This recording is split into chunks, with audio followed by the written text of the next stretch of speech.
Quero te perguntar se dá para comparar essa recuperação econômica nossa com outros países. Porque a gente fala recuperação econômica da China, a gente dá aquele número enorme. Aí dá a recuperação econômica dos Estados Unidos, que tem uma economia bem mais consolidada, um pouquinho menor. Onde que a gente está nesse meio tempo? Bom dia. De fato, as projeções têm sido revisadas para cima. A nossa expectativa é de um crescimento de 4% nesse ano. E tem sim alguma similaridade com o que observamos em outros países, que também tiveram uma queda importante de PIB no ano passado, como, por exemplo, os Estados Unidos, que tiveram uma queda de PIB na casa de 3,5% e vão ter um crescimento de 6,5% nesse ano. O Brasil teve uma queda de PIB de 4,1% ano passado e a nossa estimativa é de uma expansão de 4%. Então, esses números, porque 4%, né, é um número bastante expressivo, mas isso tem muito a ver com essa base de comparação muito fraca do ano passado. Agora, o ritmo no Brasil de recuperação é tão forte quanto observado nos Estados Unidos? Não, é um ritmo mais brando de recuperação e aqui nós temos algumas limitações, inclusive os estímulos monetários, fiscais, que são muito menos expressivos neste ano do que observado em outras economias como os Estados Unidos e mesmo a China. Mas tem algumas similaridades pelo sofrimento do ano passado e os números parecem aí, né, muito expressivos nesse ano. Alessandra, você acabou de falar, aliás, Elisa Weck falando com você, prazer recebê-la, viu? Bem-vinda aqui à nossa programação da CNN Brasil. Você falou da expectativa, a estimativa de crescimento para esse ano, lá no fim, que seria de 4%. Quando a gente observa esse 1,2%, dado fresquinho que acabou de sair, a gente imagina que vai conseguir atingir de fato os 4% no fim do ano? É um pontapé inicial bom, Alessandra? Olá, Elisa, bom dia. De fato, esse número de 1,2% ele veio em linha com as expectativas, nós projetávamos 1%, então veio praticamente em linha e confirma essa maior resiliência da economia brasileira do que em relação ao que os analistas imaginavam anteriormente. Mesmo nós iniciamos aqui o ano falando em retração de 0,2% nesse PIB do primeiro trimestre. Então, nesse sentido, é um bom começo. Agora, claro que a gente precisa ver a dinâmica dos trimestres seguintes e para esse número de 4% se materializar, que no caso da tendências, nós temos um crescimento um pouco mais expressivo, especialmente no terceiro e quarto trimestres. E esse crescimento está muito relacionado aqui à hipótese de vacinação.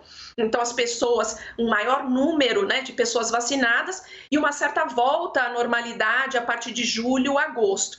Então, claro que se tivermos aí um ritmo de vacinação muito mais lento, um quadro pandêmico muito difícil, e mesmo a questão hídrica agora que aparece como um limitador, esse número pode ficar um pouco mais baixo do que 4%, mas a gente não deve observar os números voltando para o que eram 2,5%, 3%. Esse início, esse ponto de partida melhor, ele deve resultar ainda num crescimento bom neste ano.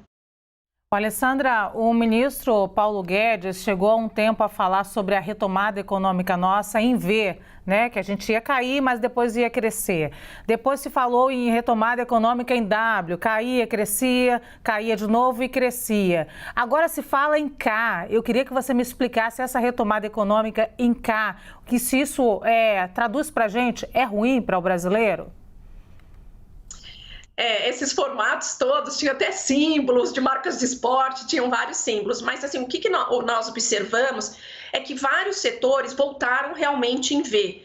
Né, caíram muito, especialmente no segundo trimestre do ano passado, e mostraram uma recuperação relativamente rápida. E isso é muito verdade para o comércio, para o varejo, é verdade também para a produção industrial e é menos verdade para o setor de serviços, apesar que o setor de serviços tem uma heterogeneidade muito grande. E a gente sabe que uma linha que tem sofrido, né, e se recuperado de maneira mais lenta são serviços prestados às famílias.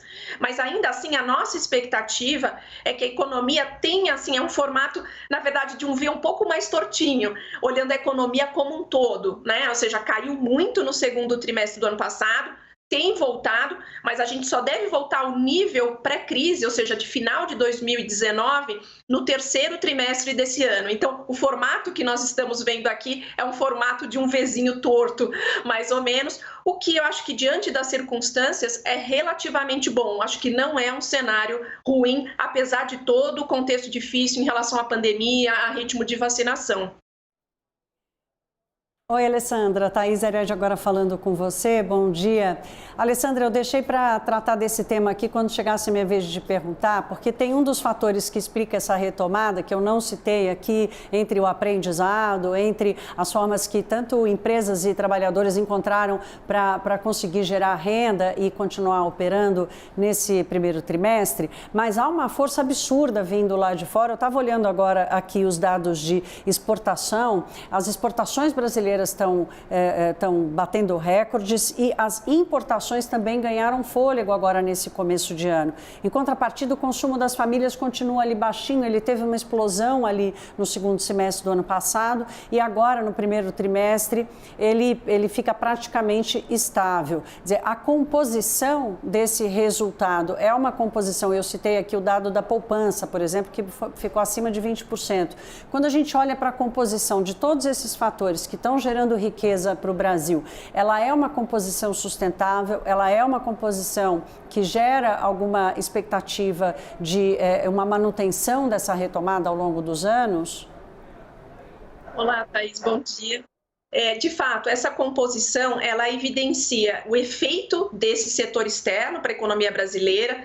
Então, o mundo crescendo, especialmente com Estados Unidos e China, com uma expansão muito expressiva, é bom para país emergente, é bom para o Brasil, porque nós exportamos para esses países desde commodities a produtos manufaturados. Então, sem sombra de dúvida, isso tem sido um suporte importante aqui para o nosso crescimento econômico e, inclusive, para investimentos. Nós temos observado, inclusive o número de hoje mostrou um crescimento muito expressivo na margem dos investimentos. E a gente acompanha aqui os dados de alta frequência e vê que tem um investimento muito relacionado à agropecuária, a transporte, então tem um efeito aqui positivo.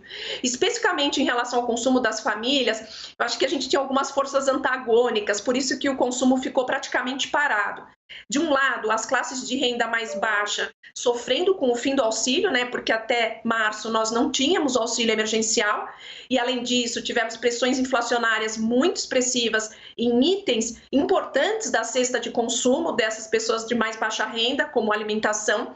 Então, o consumo dessa classe foi negativamente afetado, enquanto o consumo do alta renda ele já mostrou uma reação. Uma certa volta à demanda de serviços, especialmente até fevereiro, e mesmo o consumo de alguns bens, como automóveis de tipo mais luxo, que acabaram compensando um pouco esse movimento. Mas a gente vê aí o consumo das famílias estável. Nós esperamos uma reação do consumo das famílias, principalmente a partir do terceiro trimestre, muito com a questão do ritmo de vacinação, as pessoas voltando a sair, voltando a consumir serviços, isso traduzindo-se em empregos, renda e aí trazendo um pouco mais o consumo. Alessandra, na semana passada nós noticiamos aqui o maior índice de emprego da série histórica, de desemprego, perdão, da série histórica desde 2012. E hoje estamos falando em um resultado surpreendentemente positivo para esse primeiro trimestre na economia. Quando é que a gente vai conseguir casar essas duas coisas? Ver a economia crescer e, ao mesmo tempo, gerar emprego, ou pelo menos fazer com que o desemprego pare de subir? Perfeito. Essa pergunta também é super importante, porque a taxa de desemprego esse ano, ela vai ser o pico histórico na nossa avaliação. Nós projetamos uma taxa média de desemprego de 14% nesse ano, ante 13,5% no ano passado. Mas isso não significa que a economia brasileira não está gerando postos de trabalho. Ela está. Então, quando nós olhamos os dados desagregados do novo CAGED e da PNAD, a gente observa que a economia brasileira gera postos de trabalho, mas não no ritmo suficiente para absorver todo o contingente que saiu do mercado de trabalho, né, desde o início da pandemia, e agora está voltando devagar. Então, o que nós esperamos? Que esse ritmo de geração de postos de trabalho aumente um pouco mais a partir desse terceiro tri, quando as coisas devem mostrar, de acordo aqui, né, com o nosso cenário e algumas hipóteses, uma normalidade maior. Mas, infelizmente, a taxa de desemprego ela vai ser a mais alta da série neste ano. Ela vai começar a cair na nossa avaliação a partir de 2022, mas só com esse cuidado para a interpretação do que é taxa de desemprego e do que é só geração de emprego, lembrando que geração tem, mas não está sendo suficiente para absorver todo o contingente que volta a procurar trabalho.